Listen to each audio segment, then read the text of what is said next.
추석 연휴 마지막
처음에는 엘로카드가 나올 것으로 예상했으나 VAR 판독을 했고 커티스 존스의 거친 플레이는 고의성을 떠나 선수를 크게 다치게 할 수 있다는 판단하에 비수마 발목을 위험하게 발 것에 레드카드가 나오며 바로 퇴장당했습니다.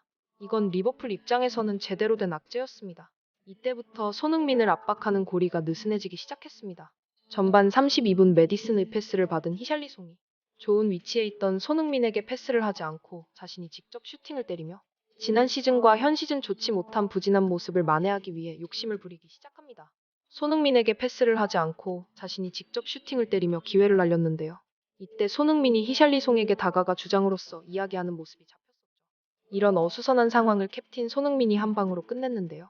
손흥민을 큰형처럼 따르며 주장의 이야기는 무조건 수긍하는 히샬리송이 손흥민의 이야기에 따른 것입니다. 전반 36분 메디슨의 전진 패스를 받은 히샬리송이 손흥민을 향해 컷백 패스를 내줬습니다. 이후 리버풀 수비수 3명이 손흥민을 향해 달려갔지만 빠른 발을 이용하여 아스널 전과 비슷하게 3명 사이를 뚫고 들어가 반박자 빠른 감각적인 슈팅으로 선제골에 성공했는데요. 골키퍼가 거리를 좁힐 시도조차 할 수 없었죠. 이 골은 손흥민의 유럽 200호 골이자 리그 6호 골로 홀란드에 이어 리그 득점 단독 2위에 이름을 올렸습니다.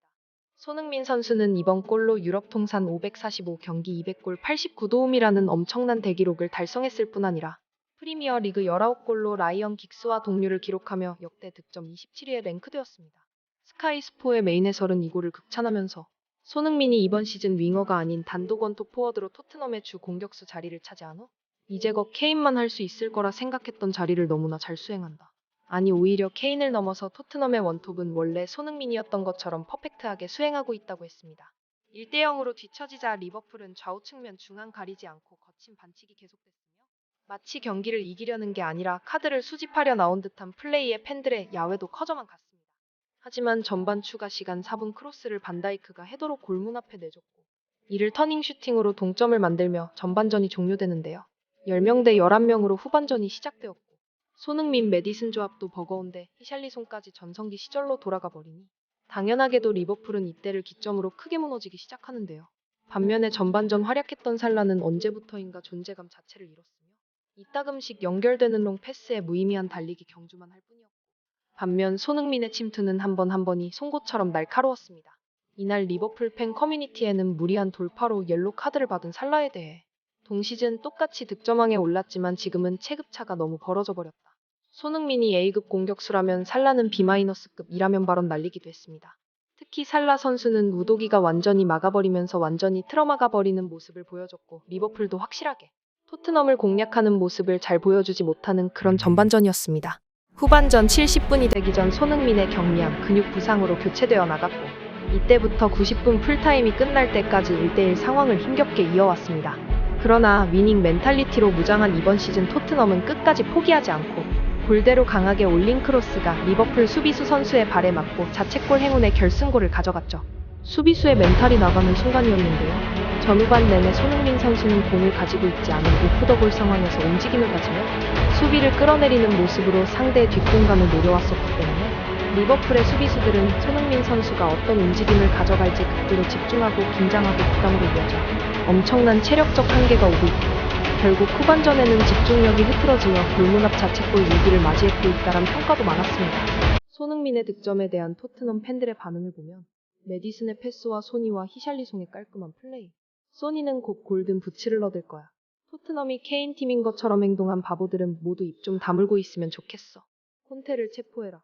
소니는 첫 터치를 너무 잘해 양발을 잘하는 것도 도움이 되는 것 같아. 전반전 손흥민을 향한 패스가 거의 오지 않았지만 2개의 유효 슈팅을 기록하며 득점에 성공했는데요. 소니의 포지션은 9번이었는데 그동안 멍청한 콘테가 그를 가뒀어. 한편 풋볼 런던의 기사에서는 지난 시즌 강팀을 상대로 라인을 내리고 손흥민, 케인의 2명의 공격력에 의존하며 한 방을 노리는 클래식하고 시대의 흐름에 뒤처진 전술을 사용했던 것과 완전히 다르게 선수를 위한 팀이 아닌 팀을 위한 선수들로 채워져가고 있으며 그 중심의 주장 손흥민이 이를 가장 정확히 이해하고 선수들을 화합시켜 한 팀으로 만들고 있다고 했습니다. 경기 후 손흥민 주장의 인터뷰가 인상적이었는데요. 손흥민은 인터뷰에서 200호 골로 제가 항상 꿈을 이뤘다고 생각하지 않고 꿈을 찾아서 가는 거라 생각합니다. 부진했을 시기에도 응원해주시고 특히 이번 시즌 주장으로 나서며 부담감을 가지고 있었으나 감독님은 정확히 우리가 원하는 것이라며 국가대표 때의 주장의 모습으로만 해라고 알려주셔서 빠르게 팀에 융화될 수 있었다. 오늘도 동점골을 내어주고 어린 선수들이 흔들리지 않을까 걱정하였다. 그러나 토트넘은 달라졌다. 팀을 하나로 만드는 힘이 필요했고 감독님 전술하에서 그것을 수행하며 경기장에서 선수들을 컨트롤하는 게 아니라 유기적으로 들어간다는 힘으로 변한 것 같아서 이번 경기에서 우리 팀이 이길 수 있는 것이 아니었나 생각합니다. 라고의 주장으로서의 면모를 보였습니다. 추석날 벌여진 손흥민의 200호 골과 토트넘의 2위를 굳히는 승점 3점.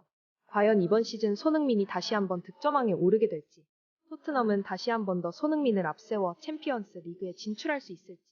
구독, 알림 설정하시고 저희 스포츠 감성과 함께 하시죠. 시청 감사드립니다.